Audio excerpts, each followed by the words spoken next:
I'll start by saying it seems like only yesterday that I typed the words volunteering Leicester into Google, and up came the Leicester Rotary Club, and I fired off a message through the website. That was actually 7 years ago now, and a few months had passed since I sent off that fateful email on that day, and I had nothing back, so I'd kind of forgotten about Rotary. And it was actually during a volunteering stint at the Peter Jones Academy, which some of you may have heard of. It's an academy set up in Leicester by the Dragon, the guy on the TV program, Peter Jones, where they take young people and help them become more entrepreneurial and set up businesses. And I volunteered there along with David Howard from the club. And I got talking, and he mentioned Rotary. And I said, oh, I sent you guys an email, but I haven't had anything back. So he said, right, I'll get that straightened out. And within a couple of weeks, he'd got me an interview with John Saunders and Rodney Spokes, and I was soon a member. So, and what really attracted me to Rotary was the potential to make lifelong friends with a group of local people like me, feel that those who have been lucky in life should give something back to those who have not been so fortunate. And I really haven't been disappointed in that goal, because I've made so many new friends through what I would call my Rotary family. And many of those friends are here today. And it's just been fabulous to get to know you all. So fast forward to 2017, and it's 2018, I believe, and President Colin at the time called me for a friendly chat, which he'd never done before, so I should have been suspicious that something was up. And out of the blue, he suggested that I should be put myself forward for president of the club. And in typical Colin style, he generously gave me 24 hours to let him know that I decided to do it. So here I am, speaking to you all over Zoom during what is an unprecedented time, not just for us Rotarians, but for the entire world. I mean, let me be clear, at this point, I had not planned for this eventuality that we'd be doing this. It really kind of took me by surprise as much as you all. In fact, I didn't really take COVID very seriously at first, because I was in South Africa in February, for the early part of February, and I just got lasered in the forehead as I arrived at the airport, and that was it. So I thought nothing of it. And then 2 weeks later, went off to India. I was there for a couple of weeks, and it was very different there. I sort of felt like Cortez and the Aztecs. You know, these people just ran away from me. They just didn't want any. You know, I was carrying this disease that, you know, and it was kind of really strange to see Indians react like that, because the moment any Europeans came anywhere close to them, they were out the door. And in fact, in the hotel that I stayed in Jaipur, they had 70 rooms in this really nice converted fort. And of the 70 rooms, only 2 were occupied, and we were in one of them. So it was really strange times. And I was there, not really keeping up so much with the news. In fact, I was kind of very much focused on the stock market, because it dropped so much, and I was trying to frantically buy shares from various airport Wi-Fi lounges and that sort of thing. And really, COVID wasn't such a big part of my thinking at the time. And in fact, while I was in South Africa, I'd set up a meeting over WhatsApp with John McGrath, who spoke to us a couple of weeks ago, live from South Africa. And he helps underprivileged children in townships improve their lot in life by creating gyms and schools and this sort of thing. So when COVID hit, all of that changed, and that was one of my big plans for this year. So it's really strange times. So, but I do want to reiterate. I do want to just step back for a minute and just remind us all that although these are very difficult times for us, I'd just like to remind us all. Just step back for a moment and just count our blessings in life, because we are very lucky.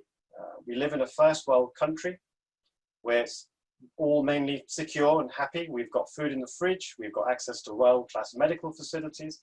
Our children and partners are mostly happy and healthy.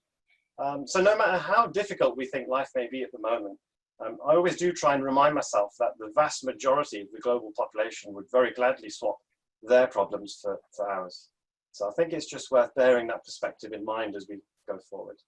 So really, what perspectives do I bring to the club? And let me just tell you a little story. I was born to first-generation immigrants, and I grew up in Highfields, around very normal working-class people. My father taught me very early on to work hard. And during the summer holidays, aged 12, I distinctly remember him dropping me off at one of the factories in the old Imperial typewriter building that is now so much a focus on the national news. And the boss who knew my dad said simply, "What am I supposed to do with him?" as my dad drove off down the road and left me at this factory to just get on with it and do some work. He didn't want me lounging at home during summer holidays. So I spent the next 6 weeks folding clothes and working in that place. So I know intimately what it's like in there. And it's not pretty. So the stuff they're saying in the news about these people packed into these poor conditions is absolutely right. And in fact, my claim to fame during that period of my life is that Roger Cook, do you remember Roger Cook from the Cook Report? He actually led a raid on a nearby unit looking for slave labor. But in fact, they raided the wrong factory, and then they found somebody there making fake garments, so they busted him instead. So luckily I got away that time, but you know, it was one of those sort of interesting places to live and work. So as I said, I've been one of the lucky ones in life, and I'm certainly looking forward to doing my best to serve the club and to serve the members. So my motto for my year will be talking less and doing more. And this reflects my realization that the majority of my time really in Rotary has been spent on administration and meetings and things like that, things that I really kind of want to reverse, because a very tiny proportion of my time goes towards active engagement in the community, which is what I really want to do. So that frustrated me when I kind of sat down and did those numbers.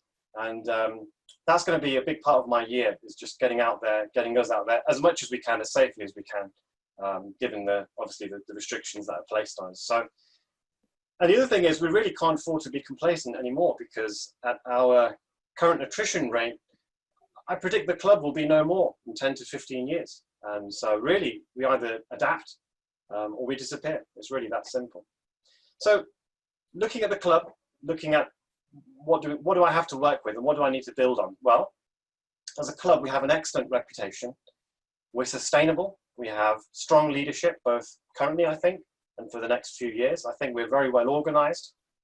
And our members, I think, are very passionate and dedicated. I think the reason we're well thought of amongst other Rotarians in the community is because very much down to the hard work of the many Rotarians that have passed through our doors. Sadly, many of them aren't with us anymore, but I do feel it's my duty to carry on the proud traditions of this fine club. And I also think it's important that we build long-term sustainable strategies for building the club and its members. So, and I very much think COVID is the kick in the backside we needed to innovate how we do things. So the key thing about getting young people interested in anything, is it has to be fun, and it has to allow them to connect with other people like them, other young people. That's what they want. And so I kind of sat there and racked my brain when all these kind of restrictions started to come into place. What can I do that would allow us as a club to do things that serve our purpose, but within the measures that we're now restricted by? And so John Saunders and Paul Bonnet kindly pointed me to something called Rotary for Food Banks, which I hadn't come across before. It's an initiative from an adjacent district. And I think it's a wonderful initiative, because it works to support local food banks. And I think given the current economic climate and what we're, I think, likely going to be seeing for the next couple of years, I think food banks are really going to suffer big strains on their capacity. And so I think it's important we do what we can to help in that regard. You may also recall the excellent presentation from the Robin Hood Army last week. And I've actually spoken with them since then. And just to remind you all, within 5 years, they've gone from 0 volunteers to 60,000, and they've helped serve 32 million meals without raising any money or donations whatsoever. So it's a really fascinating organization. And so they were convinced they couldn't do anything in the UK. I managed to have a think about that. And I think there is a way to do what they do in the UK, except not being involved in hot food and other things that might cause us problems. So in a way, that's perfectly legal, and would allow us to potentially build a community of young people like they've done, young volunteers, which I think would be very valuable for us, not just from the perspective of carrying out projects that we have as a club, then we can have this potential base of young members, but also graduating some of those people into becoming members of Rotary itself. So they're the kind of two things I've really got in my mind at the moment. The current restrictions around COVID don't restrict us too much, but I do think we need that volunteer base. We need some volunteer base of young people to get out there at the moment, because they're the ones who would be able to and would be happy to. So I'm very much working hard on that. I'm talking to young people, getting very good feedback, very positive feedback on those two initiatives. I'm also going to be approaching other clubs locally to make this happen. I had a very good discussion over the weekend with some members of council, including Chris, Scott, Barry, and we had some very good suggestions raised on how to move this forward. So what do I have planned for the year? We have a number of things that we're trying to get in place, again, with as best around the restrictions as we can. So for example, Tara Pankania has kindly put herself forward to help run a curry night. Scott's working on music in the park. That's about 11 months away, but we're trying to get that penciled in as soon as we can. I'd like to run an online family quiz because it's something that I think would be great for raising some money. Lots of people now are very used to the idea of smartphones and talking to the people through them. So perhaps 6 months ago, it might not have been possible to run it, but I think now it might be. I'd like to explore that and maybe make it a regular thing, maybe raise a bit of money that way. I'm also exploring the possibility of a golf day to raise some money as well. Not sure about, I believe that we'd be able to do that again once the current more stringent restrictions are lifted. I've got other ideas, such as I'd like to run an online Santa Claus during Christmas. There are, believe it or not, it's very popular in America, and people are very happy to do it. So I don't know how the present side works. I guess the Santa sends the presents beforehand. But anyway, it's something we should try. I'd love to kind of try some of these weird and wacky initiatives to try and help the club move forward and adapt. One of the things that I felt very strongly about is improving the perception of our club amongst the community and online. And one of the things I wanted to test for that was putting out video content. So that's something I did a lot of in my business, and it really helped just get the word out and sort of brand awareness and that sort of thing. So you might have seen Richard has been very active in giving updates via video. I think you've given Richard maybe 6 now. And they've been immensely popular. I think overall you've had something like 1,000 views and comments and recommendations. And that proved to me that if you're able to put out good, relevant content, so we're very lucky. We have speakers, and we've been recording those talks, and we've been putting those videos out online. They get shared, and people get to learn about the club and what we do. So, given the restrictions that we're under, there's nothing stopping us to at least move in those sorts of directions and continue to get the word out there as to what we're doing, and we're active, and our club is there. So, what else have I done aside from the videos?